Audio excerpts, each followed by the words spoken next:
the United States will go to war against Iran. And the third big prediction is that the United States will lose this war. We can expect this war to last for many weeks, possibly also for many years. But I promise you that after this war is done, the world will never be the same again. So, if the GCC collapses, the American economy and the American empire both collapse at the same time.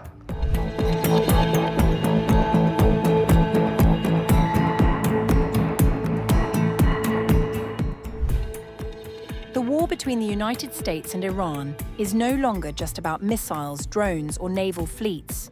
It is also about predictions. And one prediction, made 2 years ago by an academic few people had heard of, is suddenly going viral across the world. Imagine watching a lecture in 2024 where a professor calmly says 3 things. First, Donald Trump will return to power. Second, the United States will end up fighting Iran. And third, America will lose that war. At the time, many dismissed the idea as speculation. But now, as the conflict between the United States, Israel, and Iran intensifies, that lecture is being watched again by millions. So in this class this semester, I'm making 3 big predictions, right? First is that Trump will win in November. Second is that the United States will go to war against Iran. And the third big prediction is that the United States will lose this war, which will forever change the global order.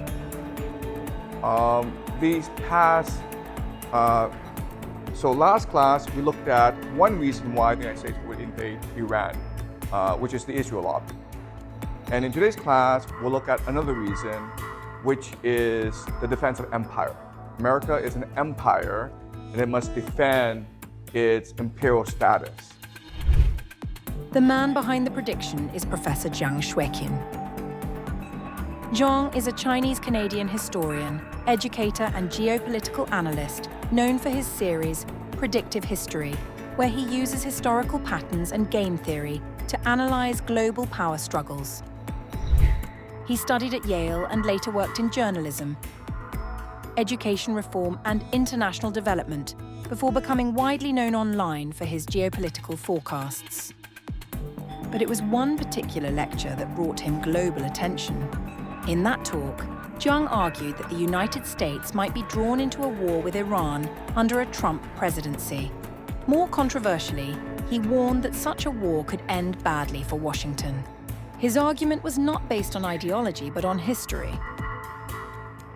In his latest video, Professor Jiang also raises a far more alarming possibility, warning that a direct US ground invasion of Iran could draw other global powers into the conflict.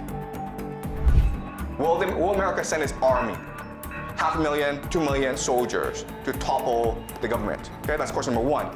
Question number 2, nuclear weapons. If you're losing a war, would you choose to use nuclear weapons? Okay, that's another big question that we have, okay? Now, another big question that we have is who gets involved? Because this situation is so dire that Europe, okay, specifically Germany, France, and Britain are talking about entering this war. And guess what? If that happens, it is possible that Russia and China will also enter this war on the side of the Iranians. This is World War III, okay? Because of the importance of the Strait of Hormuz, because of the importance of the Middle East, everyone has to get involved at some point. And we're going to use game theory to really try to understand what's happening on the ground and where this could lead us.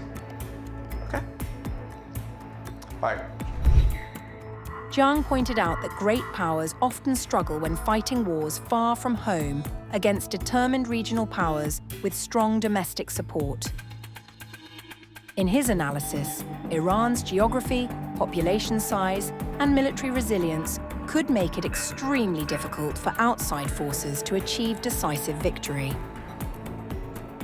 Jiang also suggested that Western assumptions about regime collapse inside Iran might be misplaced. According to Jiang, one of the biggest miscalculations could be the belief that the Iranian public would turn against its government during a foreign attack. Instead, he predicted that external pressure might unite the country rather than divide it. What does the United States want to do? What does it want to do? By doing what? And accomplishing what? It wants to topple the regime in Tehran, right? And you can only do that through a ground invasion, okay? So the United States is trying to topple Iran. But then you also have other actors, okay? So Iran. What does Iran want to do? What does Iran want to do? Or basically the Revolutionary Guard Corps. What do they want to do? Right? They want to kill as many Americans as possible, okay? You understand? They want to force an American land invasion, okay? So Iran wants to force a US invasion, knowing that if the US invades, it has to lose the war, okay? It will lose the war. Because the Revolutionary Guard can just send suicide bombers against the United States, okay? Now let's look at Israel. Okay? We know that the United States wants to topple Iran. In one part of the lecture, Professor Jiang points to what he describes as powerful political forces in Washington that could push the United States toward confrontation with Iran. So there are three major forces that are pushing the United States towards war with Iran. The first is the Israel lobby. Remember that the Israel lobby is composed of both Jewish interests as well as Christian interests, right? Representing the Jewish interest is something called AIPAC.